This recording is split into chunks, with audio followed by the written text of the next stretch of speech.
Okay, everybody, so this is my spoiler-free review of House of Gucci. This film is directed by Ridley Scott, and it has an all-star cast in Lady Gaga, Adam Driver, Jeremy Irons, Jared Leto, and Al Pacino. Now, this is a film, while I was watching it, I really enjoyed it. I thought it was excellent.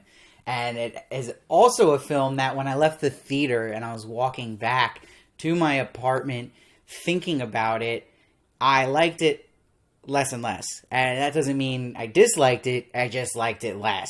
Because what I realized, the main thing about this film, it's the main point I'm going to make about this film, is a perfect example where everything is done so well in this film. It's near perfect at its execution. And it's amazing how entertaining it was for such a long runtime of 2 hours and 38 minutes. I was engaged the whole time. But I didn't feel anything from it. It was super cold. But maybe, yeah, you could say this is a story about the Gucci family, right? These are some cold, calculated people we meet, but it still has to give me some kind of emotional feeling watching it, especially in the end. And I didn't feel that here at all. I felt like it had strong relationships in the film. It had a really good story. But, again, it's something that's just an entertaining watch, but it doesn't stay with you. Didn't make me think at all.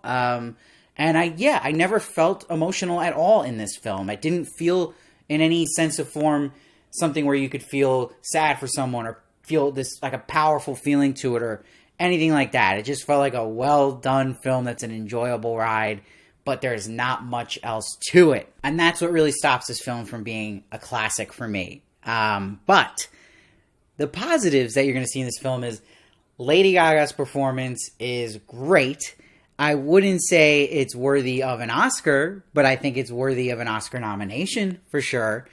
But that's like most of this film, is everything gets the job done, you know, and it's expected. Al Pacino, Jeremy Irons, they just bring it here. Adam Driver does great, but he doesn't have to really do much in this performance. It's a very straight role for him. And Ridley Scott, same thing with his directing. A lot of his camera choices are great, but again, it's more a laid-back, reserved statement by the director on this film and how he's shooting it, which made sense for the film. So you're not really kind of getting to see Ridley Scott or Adam Driver really do their thing, because it's not really required here. But the standout for me is Jared Leto. I thought that his character stole the show every time he was on screen.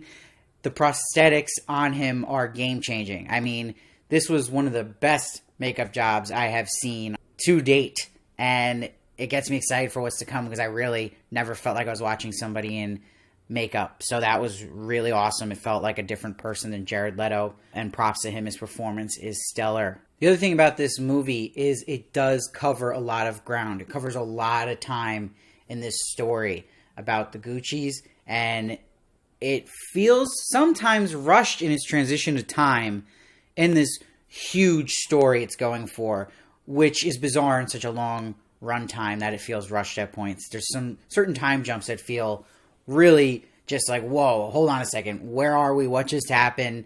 And was that earned? That's definitely a critique I have. But I think if you see this trailer and this is your cup of tea, you like this type of genre, this mood, the silliness that's also in this, I think you're going to love this film. If it's like something you expected to like, you're going to like it. If this isn't your cup of tea, I still think you're going to enjoy it. But like I said, it's where I'm at, where I just didn't feel anything from it. And every movie, I want to feel something, right? That's the main point of film, is to get a feeling out of you, relate to people. But, you know, maybe it's a biased take by me, but I really just didn't feel anything at all. And I felt like the story was so focused on being a strong story and getting the information right. And it runs so much like a documentary, but I think it just forgot the part of, wait a minute, am I feeling anything from these big moments that I'm supposed to feel? Because it just felt cold. I didn't feel anything about these characters. I can't really talk in depth why or what certain characters I felt a certain way about, because it would be spoilers, but that's what I'm going to say with my spoiler-free take on it. I'm giving this film an 8.5. I think it's definitely worth a watch. It's coming out in 2 days, but lower expectations, and you're really watching it to see a well-executed film with some really awesome acting performances.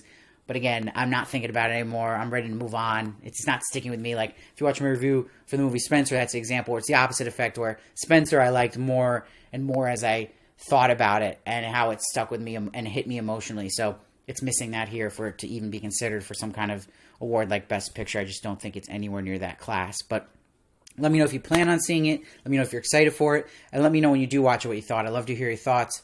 I read every comment, try to respond to as many as I can.